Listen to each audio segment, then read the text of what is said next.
Mieux vivre au quotidien. Des conseils pratiques pour améliorer votre environnement et bien vieillir chez soi. Une chronique proposée par Laure Delas. Je vous parlais la dernière fois de la téléassistance. Alors en quoi cela consiste au juste et quand est-ce que cela peut être utile ? C'est ce dont nous allons parler dans cet épisode. Par téléassistance ou téléalarme, on entend un système et un service qui permet à une personne d'appeler à l'aide si elle en a besoin.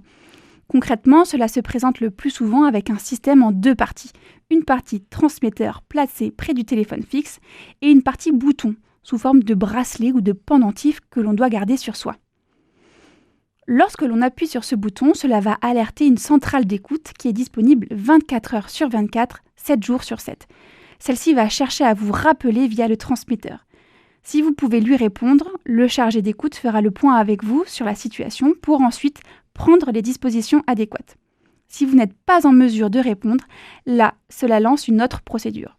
On va d'abord chercher à joindre les contacts que vous aurez déclarés auparavant. Cela peut être de la famille, des amis, des voisins, bref, des personnes de confiance et qui habitent près de chez vous. Si vous n'avez pas pu donner des personnes ressources ou si elles ne sont pas joignables, cela va alors lancer un appel au service de secours. Bon à savoir également, en général, une personne référente choisie par vous est alors tenue au courant de l'intervention et des suites qui ont été données. Cela peut être par exemple un proche, un enfant qui n'habite pas à proximité, mais qui sera tenu informé de la situation. Bien sûr, ne pas avoir de personnes contact ou référentes n'est pas obligatoire pour bénéficier de la téléassistance. Voilà, ça c'est pour le principe de base. Vous l'aurez compris, c'est un système pour une alerte exclusivement passée depuis le domicile.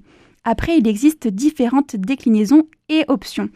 Mais avant de vous en présenter quelques-unes, je vous rappelle que certains territoires, comme par exemple le Conseil général de la Haute-Garonne, mettent à disposition ce genre de dispositif gratuitement.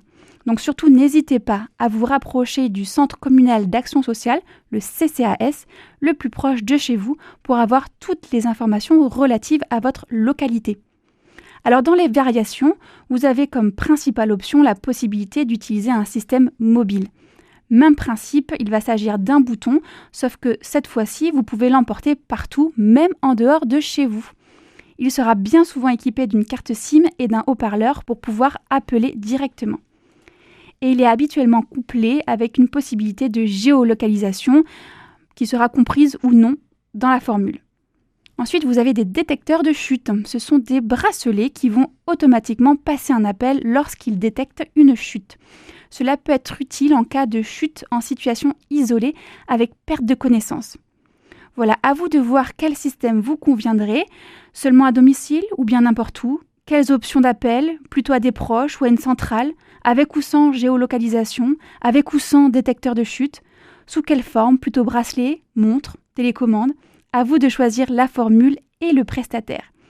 Il est bon de savoir que sous certaines conditions, vous pouvez bénéficier d'un crédit d'impôt de 50% au titre de dépenses liées à des services à la personne. L'APA, l'allocation personnalisée d'autonomie, peut également participer aux frais, tout comme certaines caisses de retraite.